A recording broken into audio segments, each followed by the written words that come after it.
Hello hi, मी कल्पना तिडके. कल्पना तिडके या रेसिपीमध्ये मी आपलं स्वागत करत आहे. चणा डाळीचा वापर करून बनवूया टिफिनसाठी सुकी कांद्याची पात. कढई तापत ठेवून त्यामध्ये तेल टाकून घेऊया. पाव चमचा मोहरी. मोहरी तडतडते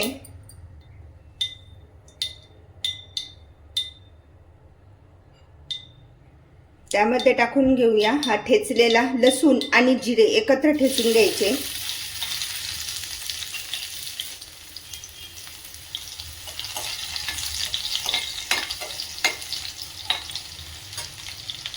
चिमूटभर हिंग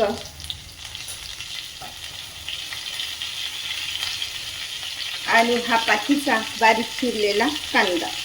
असा उभा उभा कांदा चिरायचा आहे आणि तो टाकायचा आहे.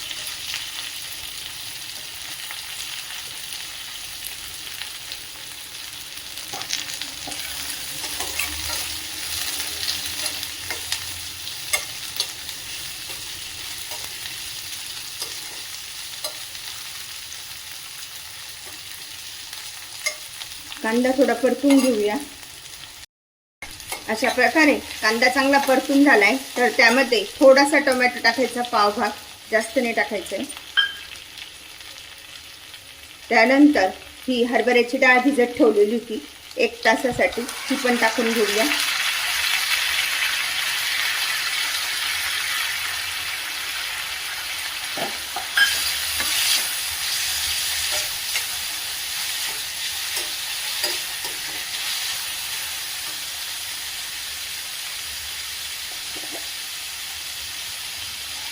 चवीनुसार मीठ 1 चमचा.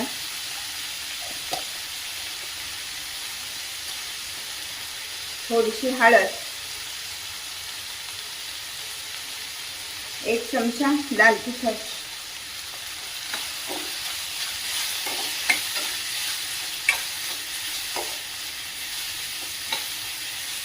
कांदा छान असा परतून झालाय. हा पातीचा कांदा वापरलेला आहे आपण.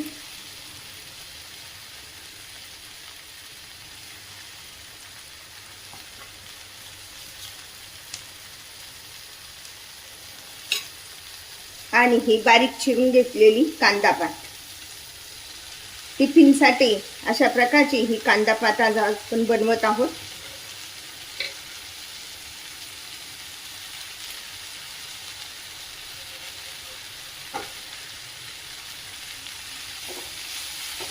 हरभऱ्याची डाळ टाकून बनवलेली ही कांदा पात आहे.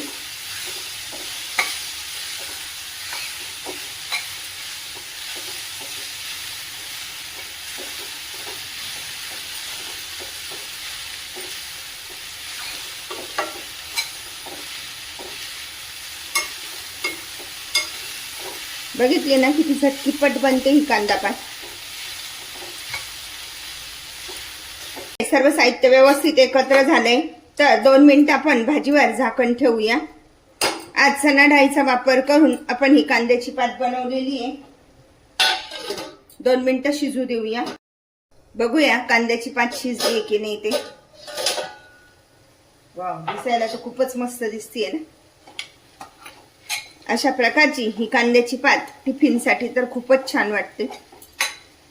त्यामध्ये 1 चमचा जाडसर शेंगदाण्याचा कूट टाकायचा. अशा प्रकारे आपली ही कांदा पात खाण्यासाठी तयार झाली. किती सोपी आहे ना, झटकीपट बनणारी अशी ही कांदा पात आहे. गॅस बंद करूया.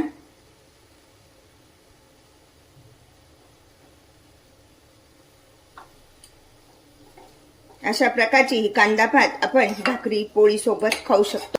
चणा डाळीचा वापर करून बनवा टिफिनसाठी कांद्याची पात. अशा प्रकारची पात तुम्ही पण बनवा आणि मला मात्र कळवा कशी झाली ते. लाईक आणि सबस्क्राईब करायला विसरू नका.